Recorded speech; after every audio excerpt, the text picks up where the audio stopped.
नाज़रीन भली कार चंदासीं ज़िक्र कयूं पिया त मुल्क में जेका सियासी रिवायत आहे या कार्रवाई जी रिवायत आहे उहा जमहूरियत जे लाइ मुल्की सियासी वायुमंडल जे लाइ केतिरी लाभाइती आहे, केतिरी ख़तरनाक आहे।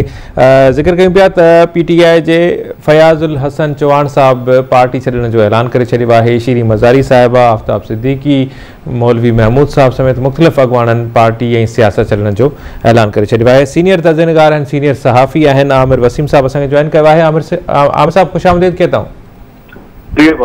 बहुत शुक्रिया। आमिर साहब कैसे देखते हैं ये एक सिलसिला चल पड़ा है, पहले तो वफादारियां तब्दील कराने की कोशिशें की जाती थी, अब तो ऐसा है कि 5-5 मरतबा ज़मानतें हों, गिरफ्तारियां हों, फिर वही रहनुमा, वही शख्स, वही शख्सियत जो है वो आके और ऐलान कर देते हैं कि हमारा सियासत से कोई ताल्लुक़ नहीं, हम सियासत छोड़ने का ऐलान करते हैं। आज साबका वफाकी वज़ीर शीरी मज़ारी साहिबा ने प्रेस कॉन्फ्रेंस की, फयाज़ुल हसन चौहान साहब ने भी ऐलान कर दिया कि वो पुरतशद्दुद सियासत जो है उनसे वो खफा थे, और खान साहब को भी उन्होंने कहा था, लेकिन ये सिलसिला चला तो हम सियासत छोड़ रहे हैं। कैसे देखते हैं इस माहौल को, इस सूरत हाल को? देखिए, ये एक्सपेक्टेड था, काफ़ी दिनों से इसका इंतज़ार था। हमारे मुल्क में इसी तरह पार्टियां बनाई जाती हैं, इसी तरह पार्टियां तोड़ी जाती हैं।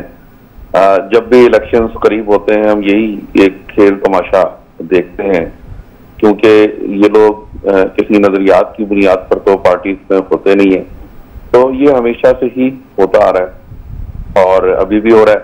लेकिन अब जिस तरीके से हो रहा है ये जरूर एक अफसोसनाक है कि क्योंकि पहले भी यही बात होती थी कि अंडर प्रेशर है या किसी के कहने पर ही सब कुछ हो रहा है, लेकिन अब तो वाज़ेह तौर पर सब नजर आ रहा है कि किस तरीके से इनको गिरफ्तार किया जाता है, मुकदमे बनते हैं और उसके बाद ये बाहर आके क्या बयान देते हैं।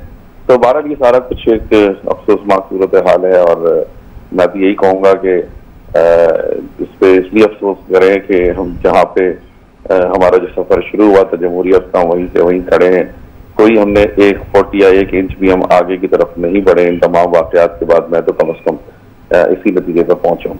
सही। अच्छा आमिर साहब, हमारा सियासत से कोई ताल्लुक नहीं, ये बयानिया था, ये मौक़िफ़ था, तो क्या इस सिलसिले ये जो चल पड़ा है सिलसिला पार्टी और सियासत छोड़ने का, तो क्या कहीं ना कहीं डायरेक्टली इनडायरेक्टली ये उसी कड़ी से कड़ी मिलती है? कैसे देखते हैं इस मौक़िफ़ को? और यही तासुर दिया जा रहा है कि या तो 2 ऑप्शन हैं, या सियासत छोड़ें या जेल जाएं। ये मतलब पुरानी रिवायत भी है पाकिस्तान में, जैसे आपने भी कहा। जी वही मैंने कहा कि ये बड़ी एक बदकिस्मती है इस मुल्क की कि हम यही खेल तमाशा हर कुछ अरसे के बाद होता देखते हैं। लोग जोक दर जोक जो है वो पार्टी छोड़ते हैं, पार्टी ज्वाइन करते हैं। ये PMLQ भी इसी तरीके से बनी। आज PMLQ आप देख लें किस हद तक महदूद होकर रह गई है। MQM को जिस तरह हमने देखा कि तोड़ा गया, PSP बनाई गई, फिर उनको इकट्ठा कर दिया गया।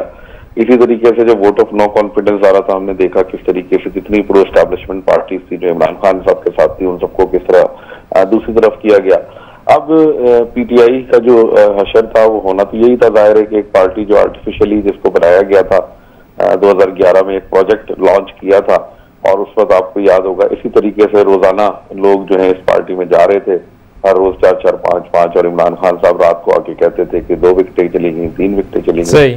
तो ये एक नेचुरल प्रोसेस है जो कि हो रहा है। लेकिन बदकिस्मती मैं इसलिए कहता हूँ कि बड़ी मुश्किल से हमने एक माहौल देखा था कि जिसमें एस्टैब्लिशमेंट काफी हद तक बैकफुट पे चली गई थी। लेकिन 9 मई के वाकयात के बाद हमने दोबारा एस्टैब्लिशमेंट को अपने तमाम सियासी अमल में मदाखलत का एक मौका दिया है। उन लोगों ने भी जिन्होंने ये हमले किए और आग लगाई, और उन लोगों ने भी जो उनके हक में आज रैलीज निकाल रहे हैं और उनके हक में तकरीरें कर रहे हैं, दोनों को मैं बराबर इक्वली कसूरवार समझता हूँ। हमारे सियासतदान जो हैं ये अभी भी इनकी जो नजरें हैं उधर ही उन्हीं को खुश करने में, खुशामदियों में लगे हुए हैं दोनों साइड्स।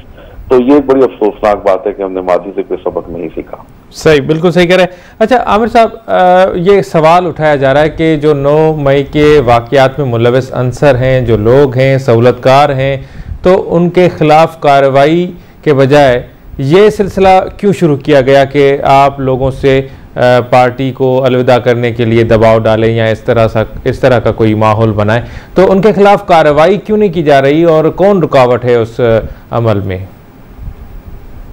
इसको तो इस वाक़े को तो सिर्फ प्रेशर टैक्टिक के तौर पे इस्तेमाल किया जा रहा है। इस मुल्क में हमेशा से अगर कोई फंसा है और किसी ने भुगता है तो वो गरीब आदमी नहीं भुगता है। वो लोग जो 9 मई को इमरान खान की मोहब्बत में अगर बाहर निकले थे या जज्बाती होकर बाहर निकले थे या किसी के बहकावे में आके बाहर निकले थे और जिनका आगे पीछे कोई पूछने वाला नहीं है और जो जेन्युइन जिन्हें आप कह सकते हैं कि एक पार्टी के वफादार थे या मुखलिस थे, वो लोग भुगतेंगे अब इन जेलों को भी, ट्रायल्स को भी। और ये जो लीडर होते हैं, इन्फ्लुएंशियल किस्म के जो लोग होते हैं, इनको कौन हाथ डाल सकता है? अब बदकिस्मती, जैसे मैं बार बार कह रहा हूँ, इस मुल्क में कोई एक मसला तो नहीं है ना।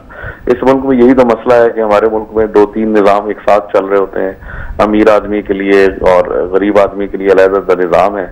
तो अगर तो हम इसको जस्टिस की नजर से देखें तो बिल्कुल ये इनजस्टिस है, नाइंसाफी है। सबको सजा मिलनी चाहिए। वो किसी पार्टी में है, पार्टी में नहीं है, पार्टी छोड़ते हैं, पार्टी ज्वाइन करते हैं, उनको सजा मिलनी चाहिए। लेकिन हमने यही देखा कि माजी में भी जब खान साहब के साथ लोगों को ज्वाइन करवाया जा रहा था, या जब मुशर्रफ साहब के साथ नैब किस वजह से बनी थी? नैब भी तो इसी वजह से बनी थी कि जिन जिन लोगों पर नैब के केसेस थे वो सारे जो है वो क्लीन चिट लेके तो वो मुशर्रफ के साथ शामिल होते गए, उनके ऊपर से केसेस भी खत्म होते चले गए। जो मुखालफीन थे वो नैब के केसेस भुगतते रहे। इसी तरीके से इमरान खान साहब के दौर में भी यही होता रहा, तो अब भी यही हो रहा है। तो इमरान खान साहब के साथ जो कुछ हो रहा है या पीटीआई के साथ जो कुछ हो रहा है, कि अनहोना तो नहीं हो रहा है, ये तो मुकाफात अमल है, ये इस मुल्क में होता चला आया।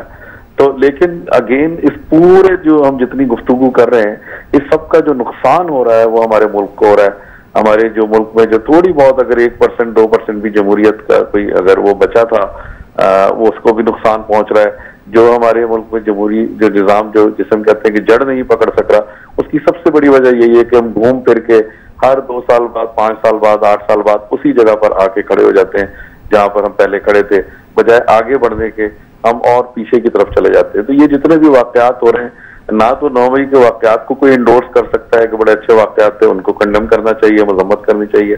और ना ही अब ये जो जिस तरीके से मिलिट्री कोर्ट्स को इस्तेमाल किया जाएगा सिविलियंस के लिए, और इस तरीके से अब इस वक्त एक माहौल बना दिया गया एक पार्टी को सिर्फ खत्म करने के लिए, जो कि करना था और होनी थी अल्टीमेटली, तो इसको भी आप सपोर्ट नहीं कर सकते। कोई भी डेमोक्रेटिक माइंडसेट का जो शख्स है वो इन चीजों को सपोर्ट नहीं कर सकता, बेशक आपकी कोई भी सियासी नजरियात है खिलाफ। और इस पर हुकूमत के अंदर से आवाजें उठना शुरू हो गई हैं। अगर आप देखें असेंबली के अंदर मोहसिन दावड़ ने, अली वजीर ने और आज जमात इस्लामी ने भी इस पर बाकायदा उन्होंने कहा है कि ये नहीं होना चाहिए सिविलियंस का ट्रायल अंडर आर्मी कोर्ट, और ये कल हमारे खिलाफ भी इस्तेमाल हो सकता है। बिल्कुल सही कह रहे हैं। बहुत शुक्रिया आमिर वसीम साहब, आपने हमें टाइम दिया। नाजरीन, प्रोग्राम जारी है, वक्त ब्रेक।